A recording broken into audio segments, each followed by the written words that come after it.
Welcome to another Driving in the Illawarra. Today, again, something a little bit different. We're going to spend some time with a very impressive young lady who we've had a relationship for a little while, Josie Talbot. She's a local cyclist who's represented Australia at the World Cycling Championships down here in 2022. She's ridden in the female version of the Tour de France avec Swift, and she's going to show us today how to ride a scooter. She's very impressive. You're going to enjoy it. It's great.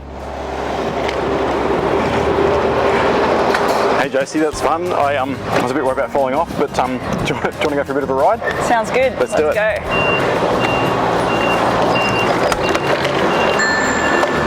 Ooh, did you do that?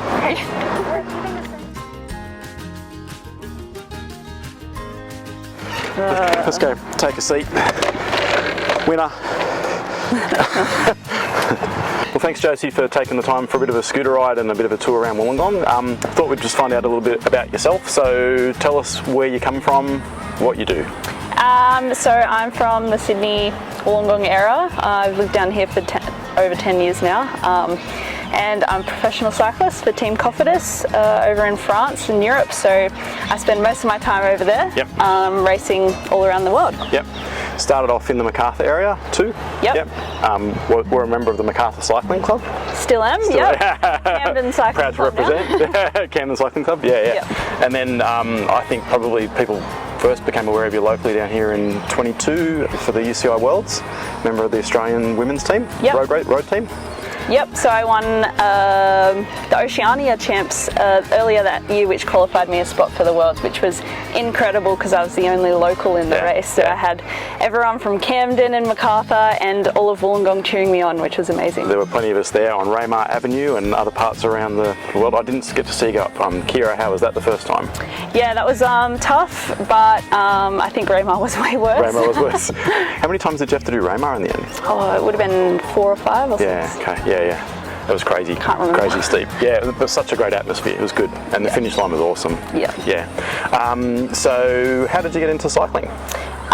So my brother was a cyclist, and so he was a part of the local club, and I just followed in his footsteps, chasing him around. And when I joined Macarthur Cycling Club, I was the only junior to race. So I would race with all the old guys, and they put me to the sword. I don't know, you did all right. And I do remember Brody, your brother, was like probably the fastest person I've seen go up Razorback. I was training one morning and this jet went past me and it was him on his bike. So if you get anywhere near as fast as him, you're doing all right.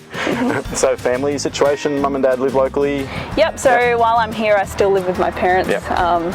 Just to spend time with them really, and enjoy their company. So and my brother and sister also live in Wollongong, so love my family. And we just saw mum walking the dogs before. They were pretty cute.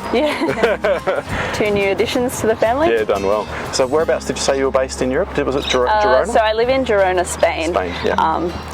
Just near Barcelona. Can you speak Spanish? Un poco. What's that, a little bit? A little bit. No, I'm tossing up between learning French and Spanish. Caught between the two. Because Cofidis is a French team. Yep. When the director sportif, or when the people are talking to you from the car, do they do it? What language do they do it in? It's international team, so English is the language, thankfully. But I do hear a lot of French going, and I just zone out a little bit. So on the women's team that you race, typically how many would be in the group that you race with? So it's 6 riders per team, and so there's normally 150 riders in the race at a time. We should probably tell everyone, last year you were lucky enough to race in the Tour de France Femme version, the avec Swift ladies race. How was that? It was a 7-day? 7-day event. That was insane. Probably a highlight of the year. Unfortunately, that was my first race back from an injury, so my shape was a little under par, but just the crowds were incredible. Racing up the infamous Tourmalet was just insane. It was misty, and I remember watching the footage and stuff of the front people and your posts on Instagram at the end. Just amazing. I have ridden Tourmalet nowhere near as fast as what you did it, and an incredible climb, so must be great. Having all those people on the side of the road cheering you on, you know, family and friends and supporters. Very surreal, and I also had my partner on the side of of the road Yeah. there and some friends from home, so it was incredible. Yeah, it's cool. Our scooters are talking to us. Did you hear that? Yeah. They're wondering where we are. Where are we? Yeah. So you're heading back to Europe shortly. Yep, The season begins for you end of Feb, early March. End of Feb. It's called the opening weekend. It's the start of the classics, basically, the spring classics. So You said Belgium, was it?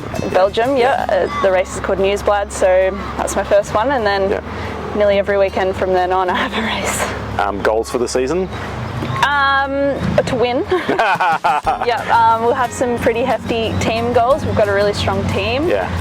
But personally, just improve on last year, basically. Get to ride the Tour de France again. Yeah. Is that on the cards? Hopefully. Yeah. We'll see how the form is. Yeah. Possibly. Do you do the Giro della Donna, the female Giro as well? So we didn't do it last year, but it's on the calendar for this year. Yeah. Normally you pick one or the other for the Tour de France and Giro because they're such long events. It's also split this year with the Olympics too, isn't it? Yeah. So that actually gives the opportunity to race both. Both, yeah, that's what I thought. Yeah, that'd be pretty cool. Yeah. Yeah, nice. What's your hardest climb around here locally? Ooh. So yesterday actually I did a training ride up back of Kiama. There's Saddleback. Yep. That one's a steep one, and then both sides? Oh, I did one side yesterday, and then we finished off with Kembla, which is probably the second hardest. Yeah. So what do you do when you're not cycling? What do you do to just tune out? I love spending time on the coast, so I love swimming at the beach, chilling out. Typically, a cyclist, you don't like to do much because you're lazy. Yeah. You're spent. Very lazy, No, so just hanging out with friends, drinking nice coffee, all the good things. Yeah, so what's your standard coffee order? I alternate between a long black and a piccolo. Okay, well, no milk. Not too much. I always have to, if I get a flat white, it has to be strong. Okay, that's cool. You need the caffeine hit. Yeah. You're used to that. And would you say, where's the best coffee out of France, Spain, or locally? Ooh, Australia's hands down best coffee. Yeah. So you spoke about injuries. You've had some pretty bad ones. What's the worst one you've had? Yeah. I mean, I've done my collarbone 4 times, the same one. So it's like collarbone break is not so bad, but when you do it 4 times, it gets pretty. Yeah. Was that the injury you recovered from last year? Yeah. Yep. So, ouch. Got a massive plate in there. Yeah. What's training rides for the rest of the week? Just endurance, maybe some longer ones, 4 hours. Probably not too much intensity before I get on the plane. Yeah. So how far would you go in 4 hours? 110, 120. Yeah. That's pretty cool. And then like hungry at the end of it. Yeah. I spend half my time cycling worrying about what I'm going to eat at the end of it. Which ice block. During. No, save it up. Just do it at the end. Well, thanks for spending the time with us this morning. We might jump on the scooter and go for a bit of a spin and Sounds good. get you back to your training schedule. Thanks for having me. Let's go. Done.